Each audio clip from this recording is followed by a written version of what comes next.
And Congressman Ilhan Omar is once again under fire for remarks that many are calling anti-Semitic. Omar suggested American supporters of Israel are pushing people to have a, quote, allegiance to a foreign country. Congresswoman Alexandria Ocasio-Cortez defended her today, tweeting, "One of the things that is hurtful about the extent to which reprimand is sought of Ilhan is that no one seeks this level of reprimand when members make statements about Latinos and other communities." The House is expected to vote on a resolution condemning anti-Semitism tomorrow. New York Times columnist Michelle Goldberg joins me now to discuss this further. Michelle, good to see you again. To Alexandria Ocasio-Cortez's comments, I don't think that we should reserve our criticism of anti-Semitism because we don't criticize other things. We want a world in which people aren't being racist or denigrating in any form. There is an issue here in that Ilhan Omar has not approached this in a manner that has seemed to some people very sophisticated, but she has an underlying criticism of AIPAC and the government of Israel.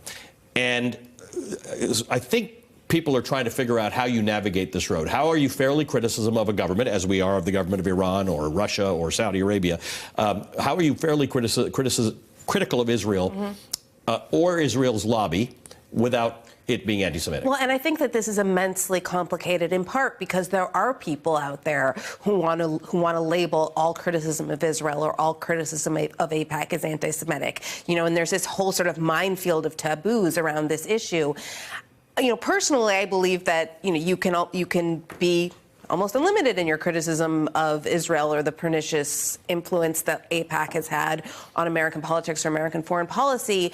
But it's sort of incumbent upon you when you're doing that to understand the political terrain and be sensitive to make sure that you don't, on purpose or accidentally, step into or, you know, activate any anti-Semitic tropes. You know, and I would say sort of the same thing if you were talking about affirmative action or other sorts of issues touching on race. You have to just show a little sensitivity and be careful. I mean, if you think back to, for example, Joe Biden calling Barack Obama articulate, and people were offended because it played into a host of assumptions that in general African Americans aren't articulate.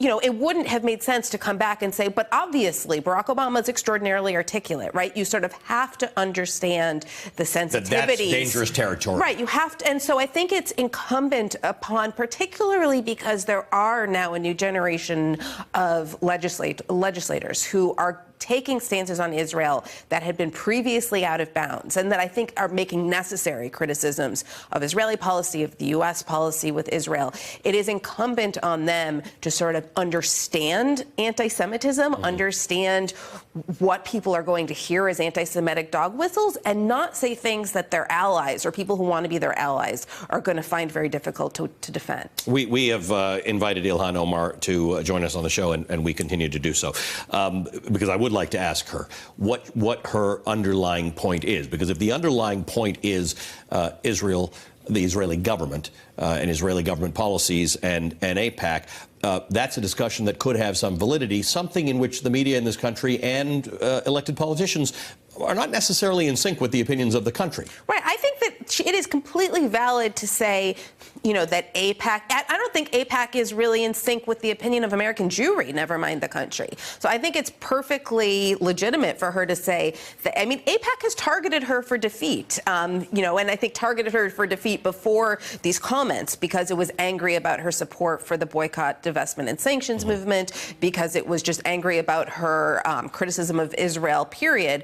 And so, you know, to say that AIPAC kind of has a censorious effect on American debate about Israel, that it, you know, uses kind of its significant political power to try to keep politicians in line, I think that's all perfectly legitimate.